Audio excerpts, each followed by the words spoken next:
What's going on, everybody? Sean, LUMIX Live here, and wanted to take this week while we are away, obviously I'm not in the studio, to talk about the hybrid zoom and the crop zoom functionality that we released with the S9 and have available in the GH7, which I'm filming with right now.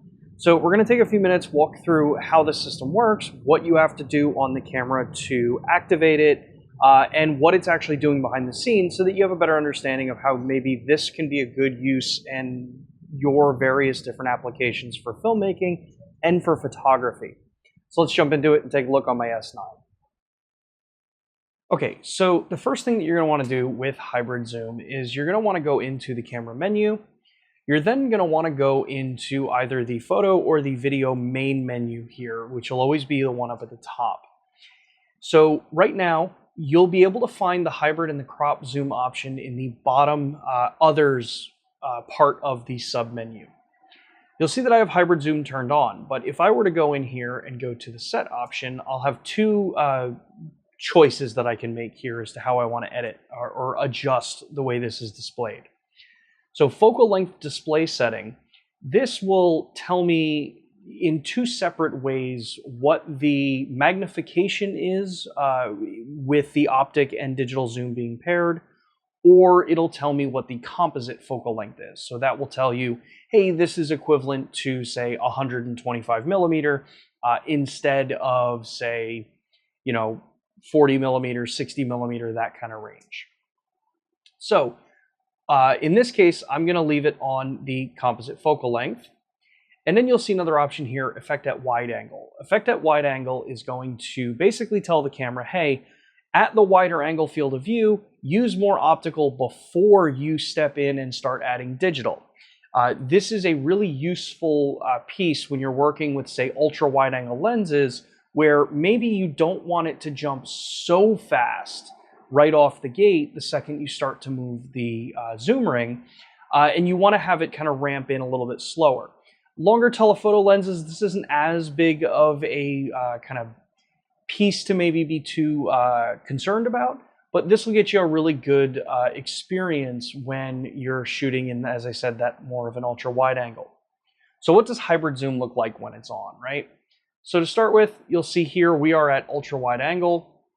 And then now as I zoom the lens in, and just for note, I'm in full HD 30 frames per second, because this will give me the farthest range that I can use hybrid zoom in. You'll see as I zoom the lens, I get to go really, really far in, all the way out to 125 millimeter here. Now, if I do this without hybrid zoom turned on, and we come in here and we turn this off, you'll see what the difference is there between what I would normally get versus what I have on the regular framing there. Now, the other option here is called crop zoom. Now, crop zoom functions in a bit of a different way. Crop zoom is going to be something that you're going to actually probably more commonly use with a fixed focal length lens. So in this case, I'm putting my 24 millimeter f1.8 onto the camera.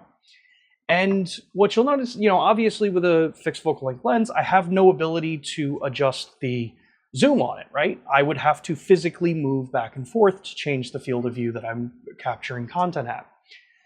But with crop zoom, I can tap on this menu, and you'll notice that hybrid zoom is disabled because I'm using a fixed focal length lens, but I have crop zoom. Now, crop zoom is similar to hybrid zoom, where I have the ability to change the way the focal length is set up. I also have the ability here to change the speed at which I want this zoom to work. Now, I can have it during standby, which is when you're not recording, or while I am recording. So you have two different ways to kind of preview this, right? So during recording standby, say I want this to be really fast, because I want to be able to preview this really quickly.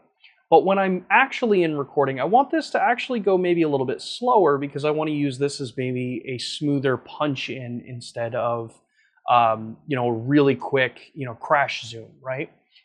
So I'll leave those settings like this, and then we're going to turn crop zoom on.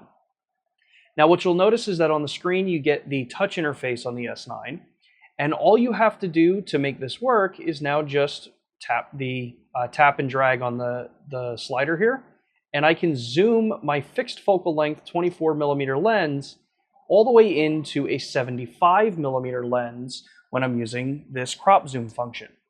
Now it is also still tied to the various resolutions that I'm recording in. So if I were to change this into MP4 Lite or Open Gate Lite, like I like to call it, what you'll see is that you get a little bit of a different setup here. So I can bring this out to 24, which will be the standard optical range of this lens, or I can bring a zoom in, and you'll notice that I can get this out to 37mm. So you get a little bit less when you're in the open gate mode because you're using a larger part of the sensor. You're using more of the resolution in the vertical area than a 16:9, and you're not having that ability to go down to, say, 1080p, which you could do this with pixel to pixel. So that's kind of an overview of what the hybrid zoom and the crop zoom functionality does and how you can access it on your cameras. As I mentioned, this is available and we launched it on the S9, but it is the crop zoom functionality is also available on the GH7. So I hope you enjoyed this. This is a really quick little video here to just talk about an interesting feature that I've really come to enjoy using. And with that, we'll be back next Thursday on a recorded stream right here on YouTube. Thanks for watching.